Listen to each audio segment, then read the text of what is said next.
અત્યારે પોલીસના પાપે બગડતો જાય છે, કારણ કે પોલીસ તંત્રએ રજૂઆતનો સાંભળી અને કોંગ્રેસના નેતાઓ આક્રોશમાં આવ્યા છે। જે અત્યારે સ્ક્રીન ઉપર તમે જોઈ રહ્યા છો, કોંગ્રેસના તમામ નેતાઓ એસટી બસ રોકીને અત્યારે એસટી બસ પર ચડી ગયા છે। આપણે વાત કરીએ તેમની સાથે। એસટી બસ રોકવામાં આવી છે, પોલીસની તાનાશાહી શું? પોલીસની તાનાશાહી છે કે જે લોકોનો પ્રશ્ન છે એને સાંભળવાની કચેરી છે, એની બદલે લોકોના પ્રશ્નોને એવોર્ડ કરે છે। ભાજપ ક્યાંક ને ક્યાંક ભાજપના ઈશારે આ પોલીસ કમિશનર કામ કરી રહ્યા હોય અને જે માનવ સર્જિત હત્યાકાંડ થયો છે એને કુંડલીમાં ગોળ ભાંગવાનું કામ આ સિસ્ટમ કરી રહ્યું છે, ત્યારે એનો વિરોધ છે કે ભાઈ કોંગ્રેસ વિરોધ પક્ષની ભૂમિકા નિભાવે છે તો તમે એને અંદર કેમ નથી જવા દેતા?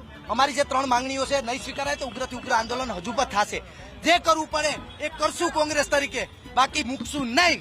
ભાજપની તાનાશાહી અને પોલીસની તાનાશાહી અમે લડી કહી રહ્યા છે કે ભાજપની તાનાશાહી નહીં ચાલે, તે રીતે કોંગ્રેસના તમામ જે કાર્યકરો છે, નેતાઓ છે, અત્યારે રસ્તા રોકો આંદોલન કરી રહ્યા છે। એસટી બસ ઉપર તેઓ ચડીને ઉગ્ર વિરોધ પ્રદર્શન કરી રહ્યા છે। હાલ અત્યારે સમગ્ર રાજકોટ શહેર પોલીસના તમામ કર્મીઓ અને તમામ અધિકારીઓને અત્યારે સ્ટેન્ડ ટુ રાખવામાં આવ્યા છે, પરંતુ આ તાનાશાહી કેટલી યોગ્ય તે સૌથી મોટો સવાલ ભારતીય જનતા પાર્ટીના નેતાઓ અને પોલીસ કમિશનર સામે થઈ રહ્યો છે। પોલીસ કમિશનર બ્રજેશ ઝા સામે સૌથી મોટો સવાલ થઈ રહ્યો છે કે શા કારણે આ પ્રકારની તાનાશાહી?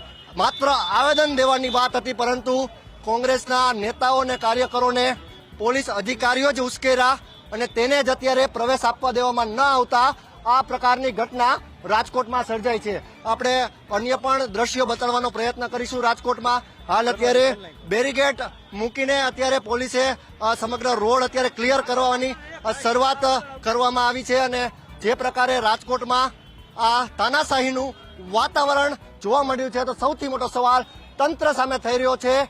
છેલ્લા પોણો કલાકથી આ રાજકોટમાં ઘર્ષણ ચાલી રહ્યું છે, તેનું જવાબદાર કોણ? કેમેરા પર્સન અભય ત્રિવેદી સાથે ઋષિ દવે, ન્યૂઝ કેપિટલ, રાજકોટ। તો જે પ્રમાણે સંવાદદાતા ઋષિએ જે દ્રશ્યો પણ બતાવ્યા છે, એક તરફ ઘર્ષણના દ્રશ્યો, બીજી તરફ સાંસદ ગેનીબેન ઠાકોર કે જે ધરણા પર બેઠા સતત તેઓ આક્ષેપ કરી રહ્યા છે કે તેઓ માત્ર આવેદનપત્ર પાઠવવામાં આવ્યા છે, પરંતુ તેમની વાત પણ નથી સાંભળવામાં આવી રહી। અમિત ચાવડા તેઓ પણ જે કચેરી છે તેની બહાર ઊભા છે, તેમને પણ અંદર પ્રવેશ આપવામાં નથી આવી રહ્યો।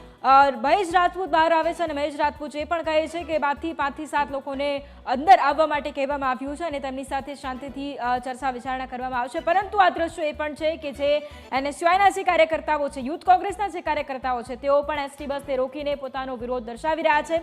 સતત આ કાર્યકર્તાઓ માત્ર એવું જ કહી રહ્યા છે કે અમે શાંતિપૂર્ણ આવેદનપત્ર પાઠવવા માટે પહોંચ્યા હતા, પરંતુ અમારી વાતને સાંભળવામાં નથી આવી, જેના કારણે અમે વિરોધ દર્શાવી રહ્યા છે। અત્યારે હાલ સમગ્ર રાજકોટની અંદર જાણે કોંગ્રેસનો વિરોધ સતત જોવા મળી રહ્યો છે। કચેરી બહાર માત્ર ને માત્ર કોંગી કાર્યકર્તાઓ જોવા મળી રહ્યા છે, વિરોધ દર્શાવવામાં આવી રહ્યો છે। એક તરફ પોલીસ દ્વારા પોલીસ વચ્ચે ઘર્ષણ પણ થઈ રહ્યું હોય તેવા દ્રશ્યો પણ જોવા મળી રહ્યા છે।